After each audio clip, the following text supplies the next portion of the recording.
El ser humano es sociable por naturaleza. Desde la prehistoria, los encuentros entre tribus, familias y amigos han sido naturales para mantenerse en sociedad. Pero recuerda, tu salud y la de tu familia sigue en riesgo. Es tu responsabilidad. No hagas fiestas en tu casa ni vayas a fiestas clandestinas. No comas cerca de tus compañeros. Usa tapabocas. Mantén el distanciamiento y lávate las manos constantemente. El virus no se ha ido. Gobierno de Colombia. Colombianos, muy buenas tardes. Los saludo desde la Casa de Nariño, la casa de todos los colombianos. Vamos a dar inicio a nuestro espacio de prevención y acción, dándole gracias a Dios, pidiéndole siempre por nuestro país y llevando siempre el mensaje del uso del tapabocas, el distanciamiento físico, el cumplimiento de todos los protocolos de bioseguridad y evitar las aglomeraciones. Quiero empezar nuestro espacio con los siguientes indicadores del día de hoy. De manera agregada, a lo largo de esta pandemia, Colombia llega a 4.940.714 pruebas realizadas y el número de casos positivos que son vistos de manera agregada a lo largo de la pandemia son 1.053.122. Importante también registrar lo siguiente: Colombia superó hoy los 950.000 recuperados. Son 950.348 recuperados, donde nos mantenemos en el 90.2%. También quiero señalar lo siguiente: el número de casos activos en Colombia son 69.423. También importante destacar que del total de casos positivos acumulados a lo largo de la pandemia, el 94.1% ha estado atendido en residencia.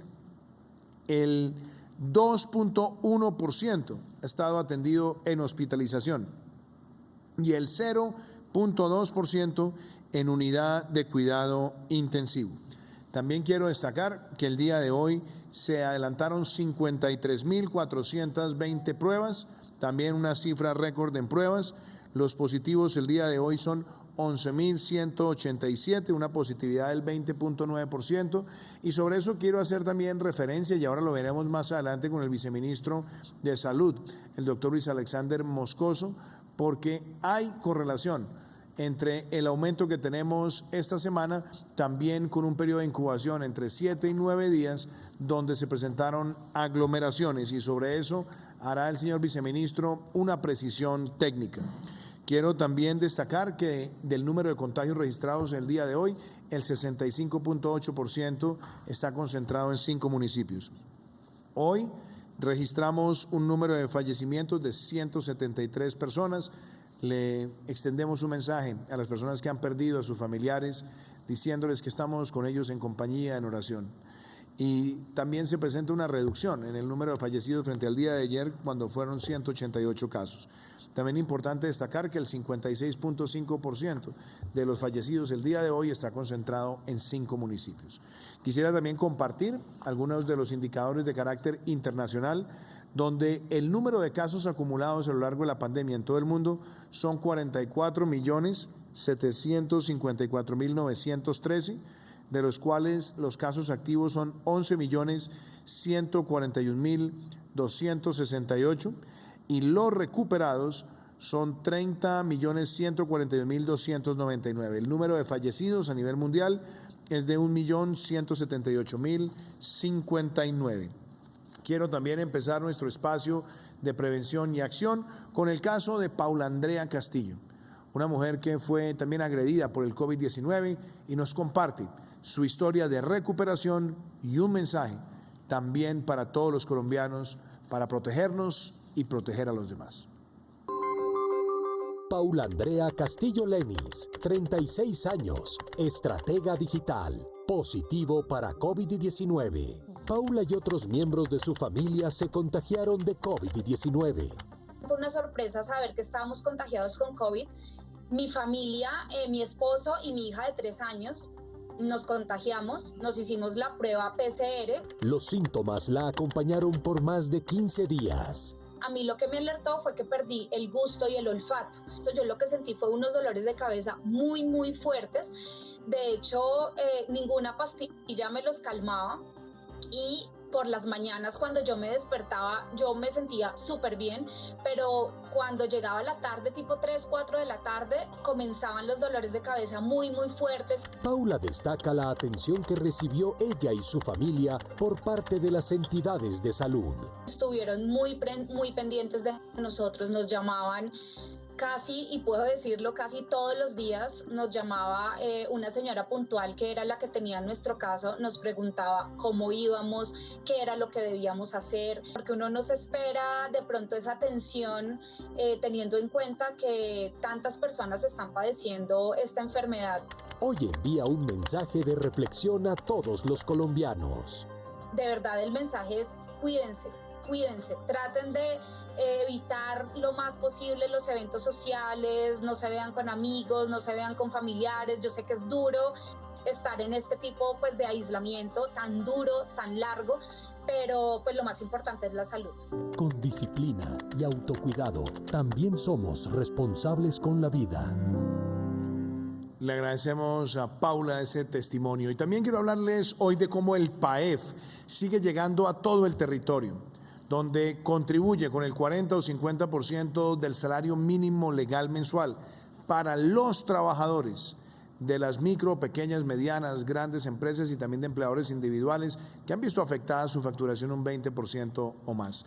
Hoy vemos también cómo el PAEF llega a una compañía como ICEL y llega a proteger 350 empleos, una demostración de que el PAEF protege el empleo de los colombianos.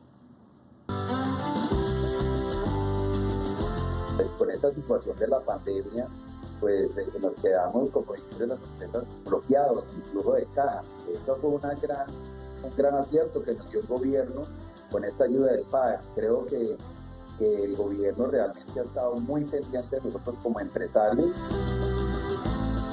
Nuestra compañía tiene 380 funcionarios y en la actualidad fueron 340 personas que se vieron beneficiadas por el PAE. Como empresario creo que esta pandemia pues, nos ha enseñado mucho, ¿no? Para el gobierno, pues felicitaciones, creo que el gobierno hizo lo que tenía que hacer, pero igual el trabajo en equipo de la compañía, todos nos sentamos, nos reorganizamos, eso es un trabajo realmente de equipo como empresas. Y yo creo que si todos unidos seguimos adelante, tenemos que apoyar nuestro mercado colombiano, tenemos que comprar colombiano, pues sabemos que vamos a salir adelante. Ahí vemos cómo el PAEF llega a todo el territorio colombiano y también vamos a destinar una parte muy importante en nuestro espacio de hoy de prevención y acción a hablar sobre cómo evoluciona la pandemia en distintos lugares del territorio. Como les dije hace unos minutos, el día de hoy tuvimos un aumento de casos, claro, tuvimos también el número más alto de pruebas. Pero ayer teníamos menos de 9.000, hoy hemos registrado 11.000. ¿Qué hemos encontrado? Que muchos de estos casos nuevos también han surgido en municipios donde en un periodo de los últimos entre 9 y 7 días se han presentado aglomeraciones. Esa lectura la ha venido haciendo el Ministerio de Salud con el equipo técnico y también estamos viendo algunos departamentos, algunos municipios que como estaban rezagados en el manejo, o más que en el manejo, rezagados en el comportamiento de la pandemia, también han ido aumentando contagios. Lo que tenemos que hacer es seguir manteniendo el control, el distanciamiento, el cerco epidemiológico donde corresponda y tomar las medidas preventivas.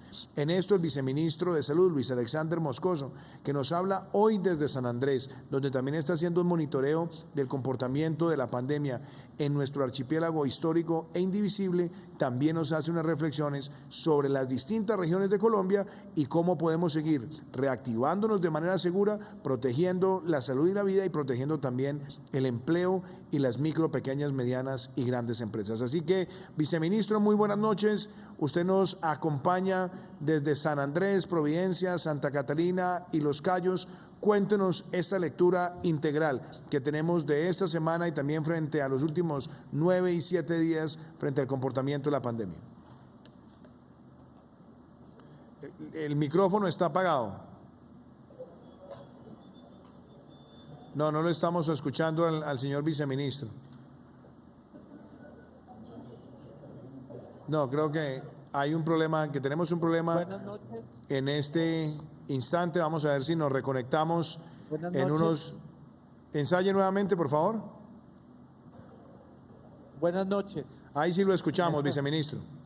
Buenas noches, señor presidente, a todos los compañeros y un saludo muy especial a todos los colombianos. Hoy nos encontramos desde el archipiélago de San Andrés. ¿Se escucha bien? ¿O lo subimos más? Archipiélago de San Andrés, realizando hoy la primera junta directiva de la empresa del Estado que va a atender el municipio, el área del archipiélago, y firmando el otro sí del contrato con la IPS universitaria, que establece un periodo de empalme de 3 meses para continuar mejorando la atención de los sanandresanos. Un tema muy positivo. Estamos revisando los temas de COVID, pero respecto a sus preguntas, señor presidente, yo quiero comentarle en este momento la situación de la pandemia en el país. El país lo podemos dividir en cuatro tipos de regiones. Unas regiones donde tenemos un descenso hoy consolidado, caracterizado por bajos casos. Encontramos el departamento del Caribe, la costa Pacífico, la Orinoquía, la Amazonía, los Santanderes, entre otros. Estos municipios han venido con un descenso prolongado, permanente, bajo de casos y también de pérdida de vidas. En estas áreas venimos trabajando en aislamiento individual, en aislamiento de casos positivos, en seguimiento de grupos de riesgo, un trabajo muy fuerte de la comunidad. Y si bien en estas zonas del país han venido disminuyendo los casos, en estos también la pandemia sigue presente. El riesgo de rebrotes, el riesgo de picos está presente, entonces tenemos que seguir trabajando sobre ellos mismos. Tenemos unas segundas áreas del país que venían con un pico ascendente, llegaron a su punto máximo y empezaron a descender, y a partir del mes de septiembre vienen con una estabilidad en el número de casos. Estamos hablando de Bogotá, de Cali, de Medellín, del Cauca y los municipios cercanos a estas ciudades. En estos municipios venimos trabajando, aparte del aislamiento individual, venimos trabajando en aislamientos epidemiológicos de áreas y zonas, porque tenemos que volver a la curva del descenso en estos municipios y tenemos que empezar a atender más fuertemente.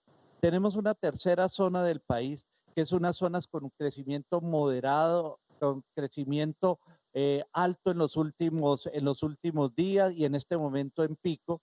Estamos hablando del eje cafetero, estamos hablando del Valle de Aburrá, de Ibagué, de Neiva, de Tunja, de Yopal, de Arauca. Son ciudades y regiones que desde el mes de septiembre empezaron a crecer y han venido levantando el pico. En estas ciudades tenemos que hacer otras actividades del aislamiento selectivo. En estas ciudades, por ejemplo, este fin de semana, en muchas de ellas se decretaron restricciones de movilidad para adultos, restricciones de movilidad para niños, se hicieron prohibiciones del consumo público de licor y en establecimientos de comercio, haciendo actividades de aislamiento, pero tenemos una cuarta parte del país, una cuarta región, que son municipios normalmente pequeños o distantes, poco densos, y muchos de ellos con una protección muy especial de las comunidades, donde todavía tenemos un bajo contagio. En esos municipios esperamos continúen con las mismas protecciones y esperamos seguir con las protecciones. Pero en resumen, en el país, señor presidente, venimos con un país con un amplio número de contagios, donde el virus está presente, un país que cambia todos los días y que requiere medidas para adaptarnos. Dentro de esta evolución que hacemos diario, encontramos, presidente, temas coincidentes que es importante resaltar.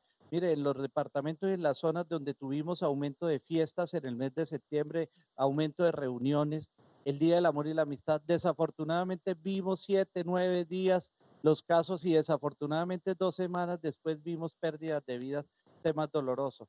Hoy estamos observando que en Cali, Armenia, Ibagué, Fusagasugá y hoy estamos observando un crecimiento de casos importantes en Bogotá. Y le llama a uno mucho la atención, y cuando uno va y revisa, por ejemplo, lo que dijo la alcaldesa hace unas semanas, de que 7 a 14 días después de las marchas y eventos se presentaron aumentos de casos, estamos viendo coincidencias, temas que estamos revisando y analizando, pero lo que sí nos deja claro, todas las aglomeraciones generan riesgo. Todos los temas sin protección y sin cuidado generan riesgo. Estamos en una pandemia de responsabilidad global donde tenemos una transmisión comunitaria. Independiente de la región y el estado de la región que esté, tenemos que tomar medidas preventivas y tenemos que ser muy fuertes en estas medidas de prevención, porque solo la conciencia, el compromiso y el cumplimiento de medidas y protocolos puede bajar la curva de contagio y la pérdida de vida.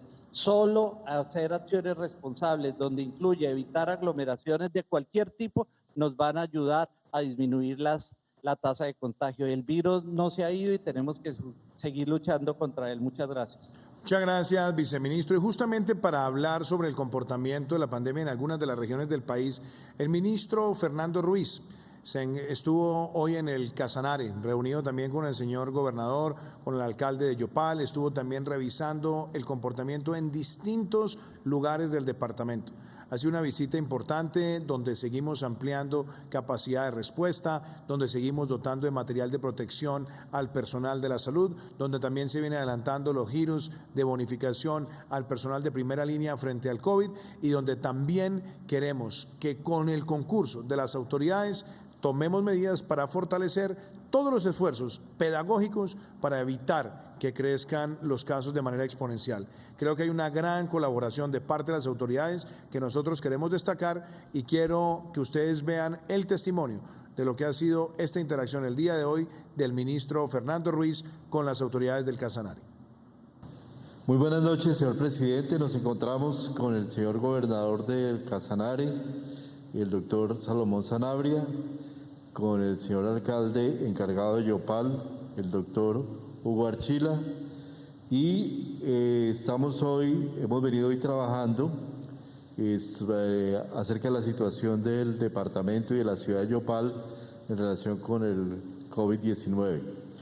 El departamento presenta hoy en día 4.822 casos, la ciudad de Yopal 3.047. Tenemos 86 personas que desafortunadamente han fallecido con una tasa de letalidad del 1.8 y se han practicado hasta el momento, un poco más de 20.000 pruebas en el departamento. La situación implica un crecimiento importante en el departamento, en el número de casos, estamos acercándonos un poco al pico en el departamento con afectación de prácticamente en todos los municipios y importante un 87% de ocupación de las camas de cuidado intensivo. Frente a eso, desde el departamento, desde la alcaldía de Yopal y desde el Ministerio del Gobierno Nacional se han desplegado diferentes actividades. Hoy ya hemos instalado en esta semana, hemos aportado un total de 31 nuevas unidades de cuidado intensivo que se están instalando en el día de hoy, tanto en el hospital de la Orinoquía como en algunas entidades privadas, y la capacidad del departamento se ha más que triplicado en el número de cuidado intensivo. De manera que hay una preparación ya importante para afrontar la llegada de la pandemia y la llegada del pico epidémico, y el día de mañana estaremos realizando un puesto de mando unificado en el que estaremos las autoridades locales, las autoridades nacionales trabajando en conjunto para revisión del plan de acción y todas las acciones a seguir hacia adelante. Señor gobernador, por favor nos plantea la preparación, cómo se ha hecho y cuáles son las principales acciones, por favor. Claro que sí, señor ministro. Muy buenas noches, señor presidente.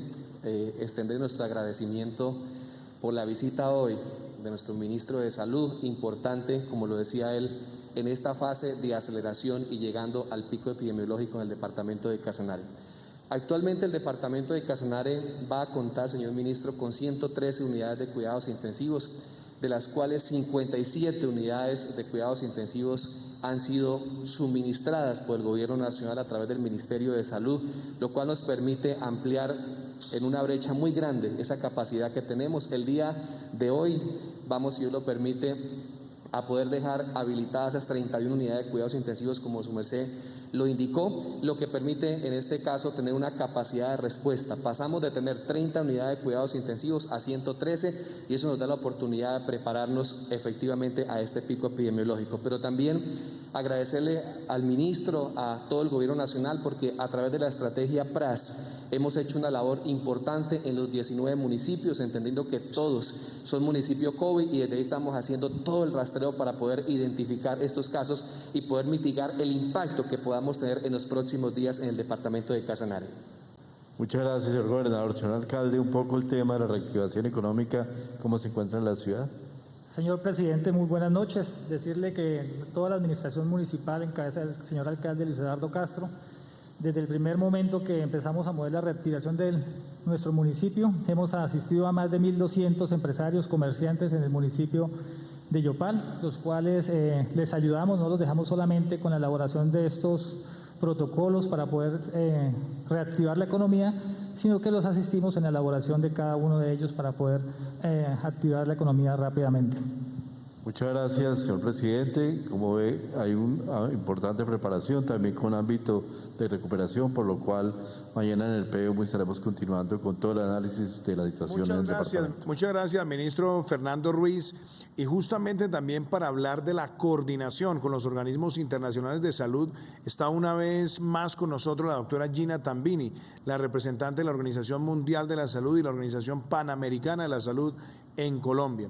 Con la doctora Gina hemos trabajado también articuladamente y conoció de la decisión nuestra de ampliar el aislamiento selectivo con distanciamiento individual responsable por un mes más para seguir ejerciendo monitoreo, control epidemiológico y también para seguir manteniendo los controles, las restricciones necesarias frente a las aglomeraciones y, por supuesto, mantener la información permanente, constante, diaria sobre todos los mecanismos de protección, que ha sido una de las recomendaciones que también nos ha hecho la Organización Panamericana de la Salud para que la pedagogía desde la cabeza del Estado con las autoridades locales trascienda en el comportamiento ciudadano. Yo quiero agradecer una vez más, doctora Gina, ese acompañamiento que ustedes nos han venido dando y la reflexión que ustedes hacen de la Organización Panamericana de la Salud con respecto a esta extensión del aislamiento selectivo y el distanciamiento individual responsable. Buenas noches, señor presidente. Buenas noches, compañeros de mesa y también los que están conectados virtualmente. Hemos escuchado claramente las cifras de lo que está ocurriendo a nivel mundial. Se han notificado más de 44 millones de casos y lamentablemente más de 1 millón de muertes a nivel mundial.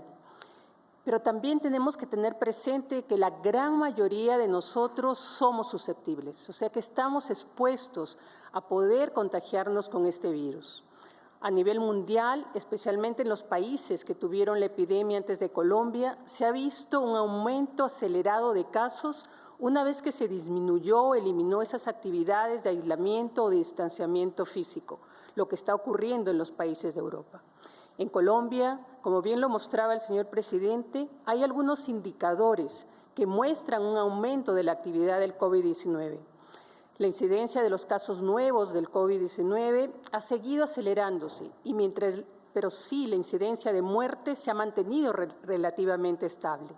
Entonces necesitamos seguir vigilando activamente ese número de casos, consolidar la estrategia del PRAS y responder a las áreas con brotes en aumento. Las medidas de apertura social económica deben seguir progresivamente, pero con una mayor responsabilidad ciudadana. Hemos hecho un gran sacrificio, toda la población, los gobernantes de nivel nacional, territorial, y la sociedad en pleno. No podemos permitir que todo lo que hemos logrado en Colombia vaya en descenso. Pero sí tenemos las herramientas. Ese riesgo de propagación puede mitigarse si se adoptan las medidas preventivas adecuadas que ya conocemos. El buen uso de la mascarilla, el lavado de manos, ese distanciamiento físico.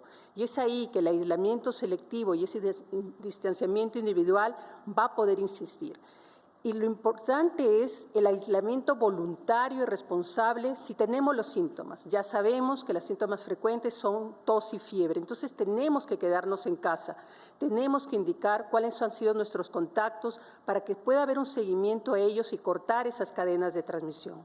En estos 10 meses, señor presidente, hemos aprendido que la transmisión es de persona a persona a través de esas gotitas que se expulsan al toser, al estornudar, al hablar fuerte, al estar en espacios cerrados donde no haya ventilación. Hemos aprendido también que hay personas vulnerables que tenemos que cuidarlas, donde están ocurriendo lamentablemente los fallecimientos, las personas mayores de 65 años, las personas que tienen enfermedades crónicas. Y para esto, la Organización Mundial de la Salud y la Organización Panamericana indica que se puede tener bajo control al virus, sobre todo si evitamos esas aglomeraciones, si evitamos esos eventos que pueden incrementar los casos en forma explosiva en lugares cerrados, discotecas, bares. Y también estamos viendo que a nivel de las visitas familiares, cuando hay un grupo de personas, realmente puede llegar el virus con las personas asintomáticas. Tenemos que proteger a esas personas vulnerables para poder salvar vidas y poder reducir esa sobrecarga en los servicios de salud. Y necesitamos, presidente, seguir con esa pedagogía, así como se viene haciendo con el programa de prevención y acción.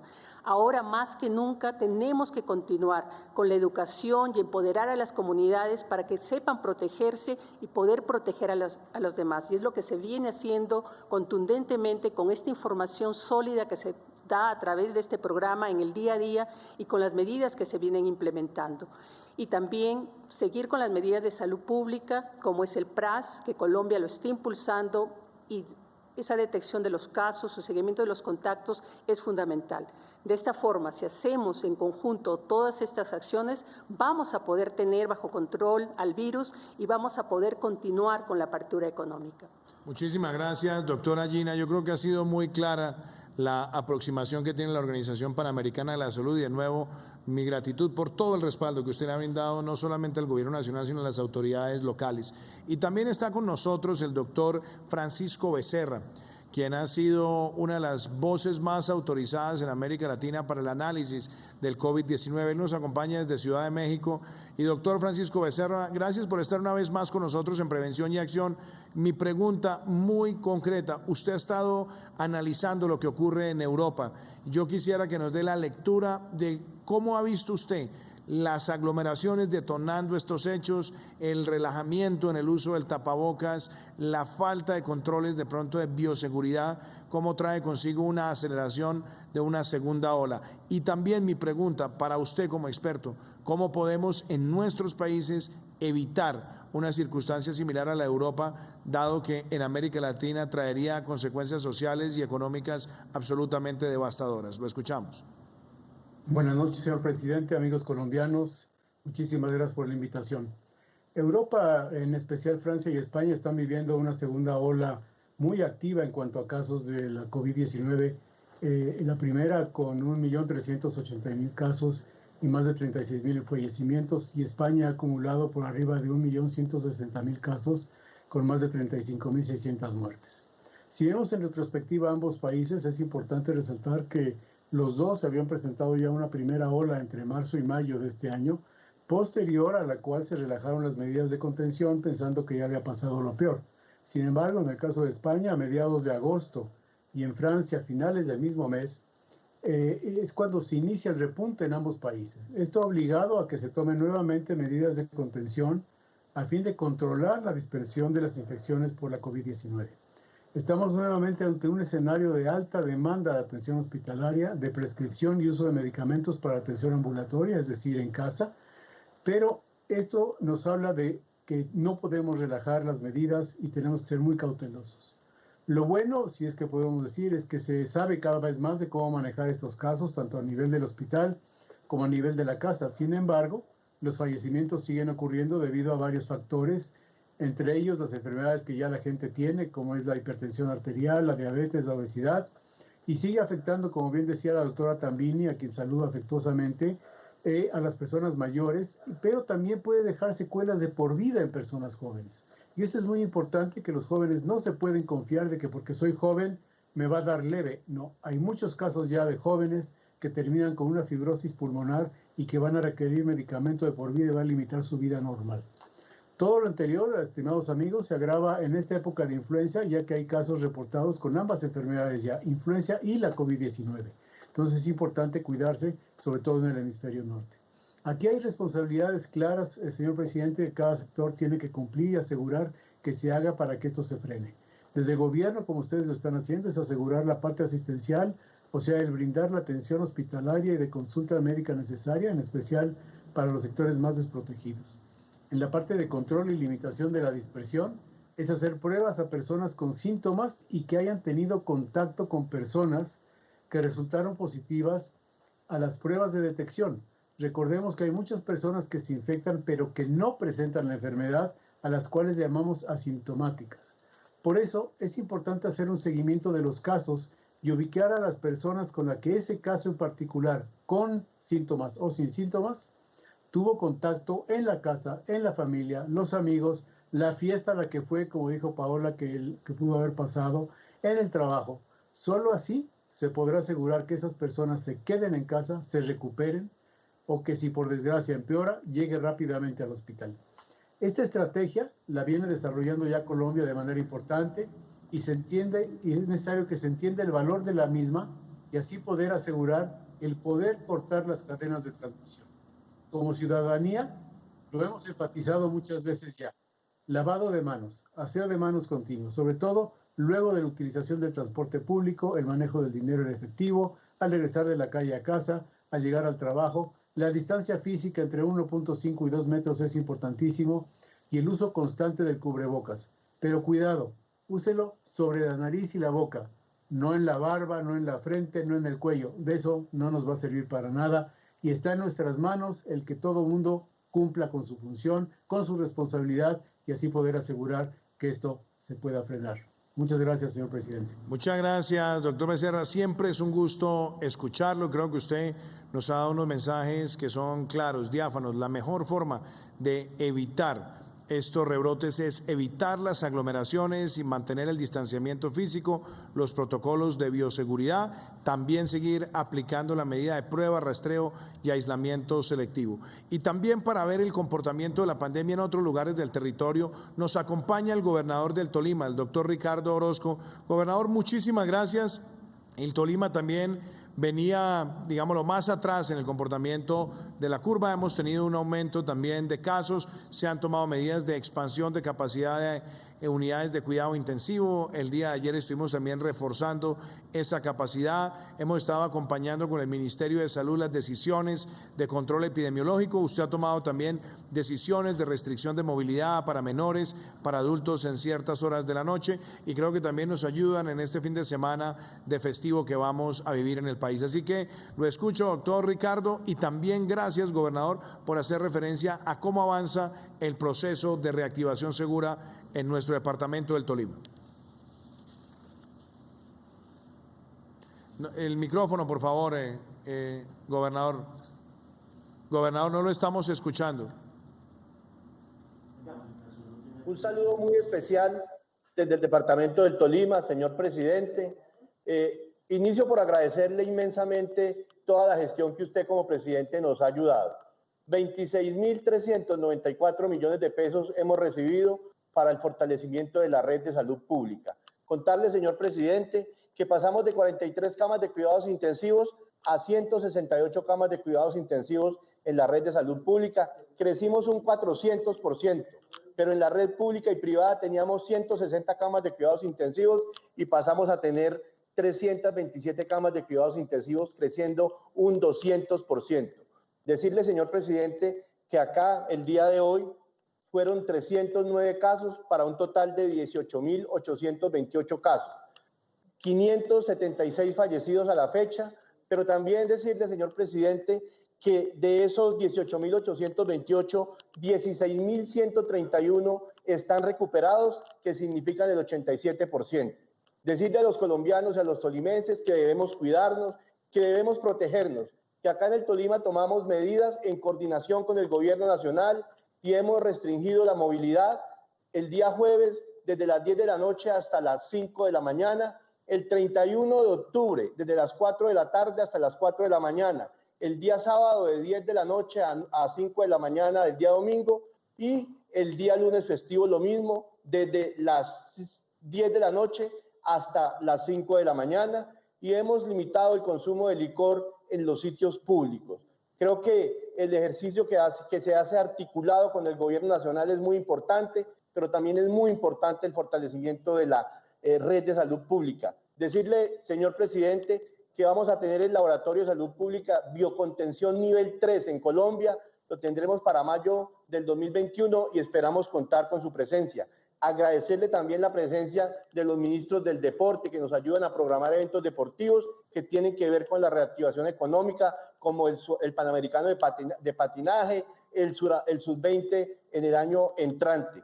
Asimismo, el doctor Wilson Ruiz, el doctor Fernando Ruiz, y decirle, señor presidente, que también en esa reactivación económica hemos logrado sacar 40.000 millones de pesos en proyectos de regalías en marco de 6 proyectos.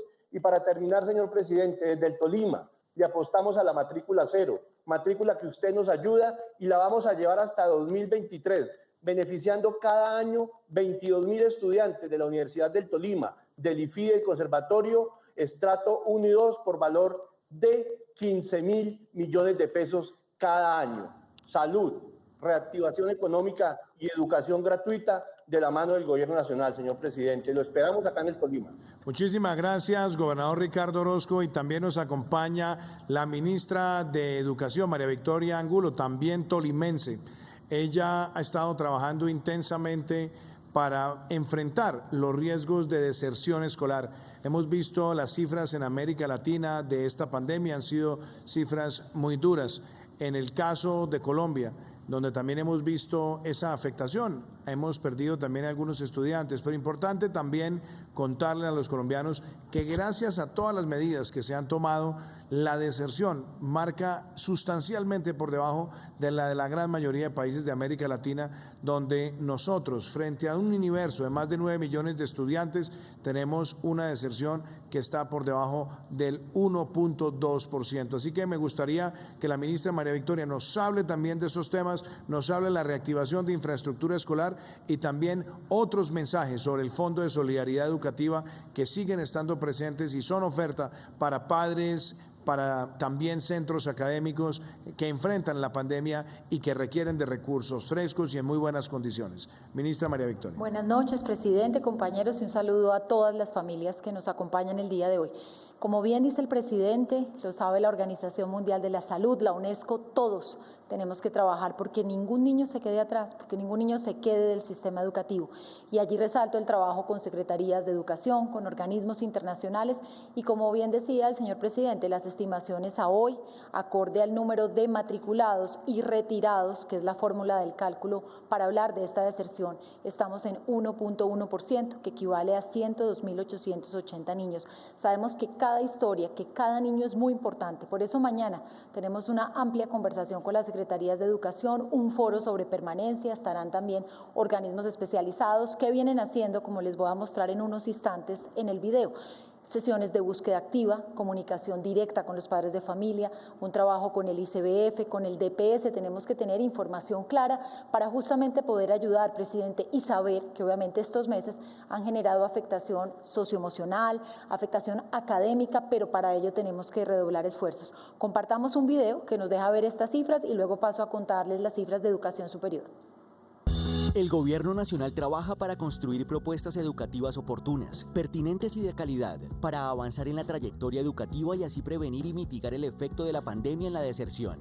Según el reporte del Sistema Nacional de Matrícula, existen 102.880 niños retirados a agosto de 2020, lo que representa el 1,1% de los más de 9 millones de estudiantes del sistema, cifras que se continuarán consolidando en el transcurso del año. Entre las estrategias implementadas para que todos los niños estén dentro del sistema educativo se encuentran la búsqueda activa. Esta es una campaña que adelanta el municipio con todo el equipo de la Secretaría de Educación, buscando a los niños casa a casa para preguntar a los papás, para empezar a revisar cuáles son esas problemáticas, en qué podemos ayudar. Esta campaña es una campaña que busca la permanencia educativa de todos los niños, niñas y jóvenes de Medellín. En Medellín no queremos hablar de deserción, queremos hablar de permanencia educativa. Además, el trabajo en equipo con el ICBF, el DPS y las familias, la identificación y caracterización de la población, el seguimiento de la mesa de equidad a los niños en riesgo, las campañas que promueven el regreso de los estudiantes, el fortalecimiento de procesos de matrícula y la creación del Fondo Solidario para la Educación, que contempla apoyos financieros uniendo esfuerzos entre el gobierno nacional, las gobernaciones y alcaldías, las universidades y las familias. Fondo que seguirá funcionando en el primer semestre del 2021. En educación superior, una encuesta al 85% de la matrícula en el territorio nacional arrojó como resultado que en la educación pública, el 70% de las instituciones no tuvo variación ni reducción de sus matrículas de pregrado, e incluso el 45% reconoce un crecimiento para este segundo semestre. Para abordar a profundidad este tema, y debido a la importancia que mitigación de la deserción tiene para el gobierno del presidente Iván Duque, se llevará a cabo el foro Permanencia Escolar en el contexto de la emergencia sanitaria, con el propósito de fortalecer la estrategia de acogida, bienestar y permanencia escolar en la coyuntura actual por la emergencia sanitaria. Así, avanzamos en la construcción de país. Muchísimas gracias a la Secretaría de Medellín, a la Secretaria Alexandra, a la Secretaria de Antioquia, estaba también Pereira, el alcalde de Manizales, todos con un propósito, y decirle a todos los televidentes, están abiertos también procesos de matrícula para el año siguiente. Todos tenemos que garantizar que nuestros niños cuenten con los espacios, tanto de trabajo en casa como algo muy importante, y es también el regreso presencial a las aulas con todos los mecanismos de bioseguridad, que ahorita les voy a contar cómo vamos. Pero veían ustedes allí la referencia al Fondo Solidario por la Educación, y hago referencia a educación superior. Recuerdan ustedes titulares de prensa, encuestas que obviamente ante la afectación económica que generaba la pandemia, pues avisoraban una tasa muy alta de deserción, por fortuna, y gracias al trabajo colegiado, como les decía hoy en la cumbre de Ascuna, los rectores de las universidades públicas, privadas, el Fondo Solidario, un actuar muy generoso de los gobernadores y de los alcaldes, les podemos contar que según esta encuesta, había un error en el dato, la encuesta tiene representatividad del 95% de la matrícula. La respuesta de las universidades deja ver que en promedio el 70% de las universidades tuvo una deserción de 10% o menos del 10%. Y en el caso de las universidades públicas, veamos el ejemplo del gobernador del Tolima, a quien agradecemos haberse sumado a este proceso, no solamente demostraron una deserción menor o que no se presentó deserción, o incluso un incremento en el apoyo que dieron las públicas a nuevos estudiantes. Gracias a todos, y el Fondo Solidario por la Educación continúa y continúan todos los apoyos, también para colegios, para jardines y recordemos para educación superior, y el plan de alivios de ICETEX. Y como les estamos diciendo a los padres que este proceso de regreso gradual, progresivo, seguro es posible, veamos unos testimonios donde agradecemos muchísimo a las secretarías de educación y a las instituciones en Medellín y en Bogotá que hoy son ejemplo de este regreso gradual, progresivo y seguro. El regreso gradual, progresivo y seguro avanza gracias al trabajo en equipo entre el Gobierno Nacional, las Secretarías de Educación, la comunidad educativa y las familias. Cada día más niñas, niños y jóvenes se reencuentran en las aulas mejorando su bienestar y potenciando los aprendizajes. En Bogotá, los colegios oficiales La Giralda, Las Margaritas, Jaime Garzón, Jorge Isaacs y Argelia retomaron sus actividades presenciales bajo el esquema de alternancia y con la implementación de todos los protocolos de bioseguridad. En Alianza Educativa tomamos la decisión de iniciar una reapertura gradual, progresiva y segura de nuestros colegios. Después de hacer consultas con toda nuestra comunidad, más del 20% de nuestras familias manifestaron interés en enviar a sus hijos de regreso al colegio. Estos pilotos, que son voluntarios, flexibles y son controlados, y lo haremos de una manera que nos permita ir aprendiendo poco a poco a aceptar esta nueva realidad. Hemos hecho todo el proceso de formación con nuestros maestros, somos conscientes de esa responsabilidad que tenemos con las familias, porque este niño viene acá y va a volver a donde sus abuelos, va a volver a su casa. Entonces, por eso, para nosotros es una oportunidad. A su vez, en el municipio de La Cumbre, en el Valle del Cauca, las instituciones educativas María Auxiliadora y La Libertad también iniciaron el retorno a la presencialidad. Es satisfactorio ver la gran alegría con la que nuestros estudiantes han regresado a las clases presenciales. Hemos identificado toda la aplicación de protocolos de bioseguridad y la verdad hemos encontrado que con el apoyo de docentes, de la rectora y de todo el personal administrativo están dando cumplimiento a lo que hemos establecido. De hacerle el regreso a las aulas en la sede de concentración de desarrollo rural que tiene jornada única. Los lunes y martes vienen a las áreas básicas y los miércoles y jueves vienen a las áreas técnicas de la especialidad. Mantener siempre las distancias, las dinámicas grupales que ya no se pueden hacer, pero se ha llevado de una forma que me parece muy buena. En Colombia, la educación continúa avanzando en este camino hacia la nueva normalidad, de manera gradual, progresiva, segura y llegando a todos los rincones del país. Bueno, muchísimas gracias a la gobernadora del Valle, a la secretaria, que han hecho un esfuerzo enorme. Veamos los testimonios del rector, de los docentes. Seguimos en este proceso gradual, progresivo y seguro. Y en educación superior, como van a mostrar los siguientes testimonios, también agradecemos muchísimo a la Universidad Minuto de Dios, a la Universidad de Los Llanos, al ICESI, a la Universidad Antonio José Camacho, que comparten con nosotros estos testimonios de las prácticas de laboratorio también en alternancia, y pues un agradecimiento a todo el sector. Presidente, veamos rápidamente este testimonio. En Bogotá, la Uniminuto, y en Villavicencio, la Unillanos. Son dos de las instituciones de educación superior que ya reciben a los estudiantes en sus sedes para que desarrollen sus actividades prácticas y de laboratorios bajo la modalidad de alternancia. Aprovecho esta oportunidad para saludar a todos los estudiantes de Uniminuto. Bienvenidos a nuestra institución. Bienvenidos y gracias por confiar en esta institución para el desarrollo de su proyecto de vida. La Universidad de Los Llanos se está preparando para la presencialidad con alternancia. Por ello, hemos trabajado fuertemente desde el área de seguridad y salud en el trabajo para que se ejecuten de manera efectiva los protocolos de bioseguridad. También en Cali, las instituciones ICESI y Antonio José Camacho, con todos los protocolos de bioseguridad, avanzan en el retorno gradual, progresivo y seguro. La verdad es que queremos que regresen a la institución, queremos que se sientan seguros en su retorno, por eso nosotros hemos dado todo para implementar este protocolo de bioseguridad. Interesante el volver a unas prácticas que nosotros teníamos que haber visto en primer semestre, y es muy reconfortante que podamos verlas y además recordar toda la anatomía que habíamos visto en primero. La institución universitaria Antonio José Camacho, en atención a las disposiciones del Ministerio de Educación Nacional y de los entes territoriales de salud, ha dispuesto de unos muy estrictos protocolos de seguridad que le permiten a sus estudiantes regresar de manera segura a las actividades que se han programado en el marco de su modelo de alternancia. Para el gobierno del presidente Iván Duque es prioritario brindar las condiciones necesarias para que cada día sean más las instituciones de educación superior que retornan con responsabilidad y seguridad. Gracias, ministra María Victoria. Y hoy también, hablando de reactivación, tuvimos un momento muy especial. Hoy se emitió el decreto que fortalece toda la industria de la cervecería artesanal en Colombia. Estamos hablando de un sector muy importante que también fue considerado ya proyecto de interés nacional estratégico PINE. Estamos apoyando 255 cervecerías artesanales en el país que tienen presencia en 19 departamentos y que impactan positivamente en materia de empleo a cerca de 80 municipios, generando más de 8.700 empleos en el país. Este decreto no solamente facilita el registro en el INVIMA, hace mucho más ágil y mucho menos costoso ese registro, y adicionalmente se habilitan nuevos patrones para certificado de buenas prácticas de manufactura.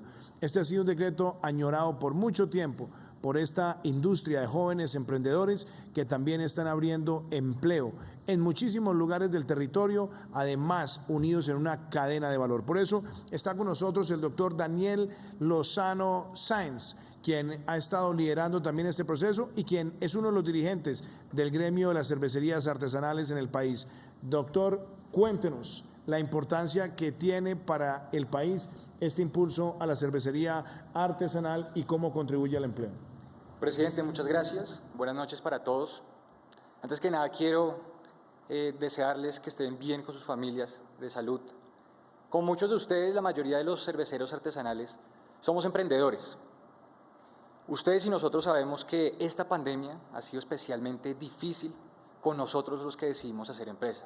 Por eso es que este decreto que lanzamos hoy con el presidente y con su equipo, no solo es histórico porque por primera vez se respalda el emprendimiento colombiano, sino también porque es oportuno. Para resumirlo, antes para hacer una cerveza artesanal necesitábamos un registro sanitario. Hoy en día, con este decreto, presidente, con un registro sanitario podemos hacer hasta 10 cervezas artesanales. ¿Y esto qué implica? Como nosotros hacemos parte de la economía naranja, somos creativos, vamos a poder explorar los sabores de las regiones, vamos a integrar las cadenas productivas que existen en las regiones y que también se han ido impactadas por esta pandemia.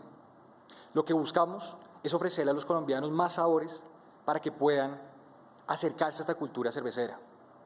Hablamos también, presidente, sobre las experiencias y el diseño de las experiencias y nos estamos reinventando. Estamos haciendo catas virtuales de cerveza artesanal para llegarle a la gente. Por eso quiero agradecerle a su gobierno la determinación de apoyarnos a nosotros los emprendedores y además quiero aprovechar para agradecerle a su ministro de Comercio, su ministro de Salud, porque están trabajando con gremios como Asobares, con quienes nosotros también trabajamos, para que esta reactivación preserve la salud de los colombianos y la salud de nosotros, los emprendedores. Muchísimas gracias, Daniel. No sabe cuánto agradezco no solamente ese impulso que usted tiene, sino ese dinamismo emprendedor de todo el sector de la cervecería artesanal. Y está con nosotros justamente el viceministro de Industrias Creativas y Economía Naranja, Felipe Buitrago, porque en los próximos días Colombia será una vez más la sede del Encuentro Mundial de la Economía Naranja. Lo tendremos presencial y virtual, una vez más con nuestra sede en la ciudad de Medellín, y tendremos a los más importantes exponentes de este sector. Doctor Felipe Buitrago, lo escuchamos.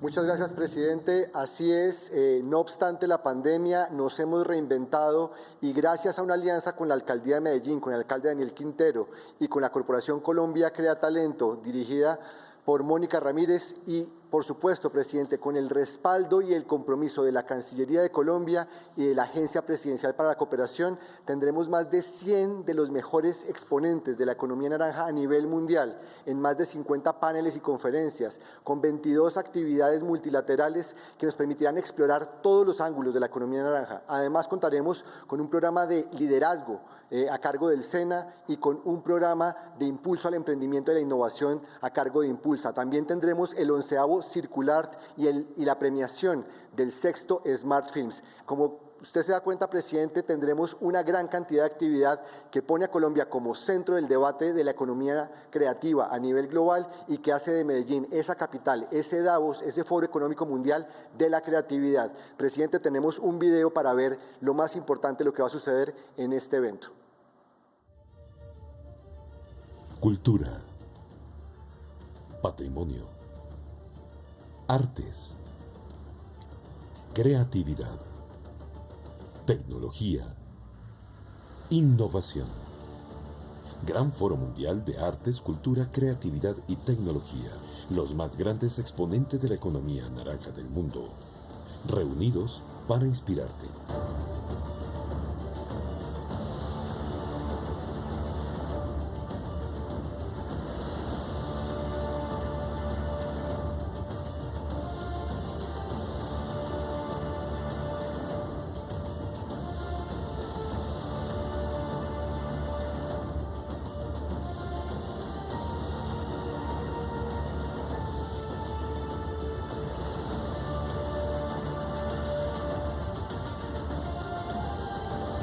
Yeah, hi, it's Peter here, and I'm really looking forward to seeing all of you at the GFAC conference. So I'm going to be there talking about this EEE model, education, entrepreneurship, and of course, entertainment.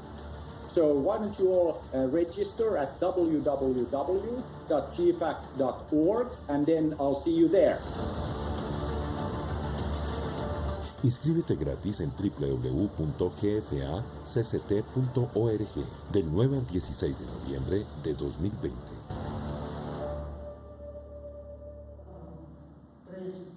Este es un encuentro muy importante porque también tiene que ver con la reactivación del sector de las industrias creativas en todo el mundo y también en nuestro país. Los quiero dejar con un mensaje de autocuidado, cuidémonos todos también al interior del hogar y mañana estaremos en Santander entregando obras, hablando de reactivación, poniendo en marcha muchos de los proyectos importantes de infraestructura e impulsando la recuperación segura de nuestro país. Muchísimas gracias y mañana a las 6 de la tarde estaremos con ustedes.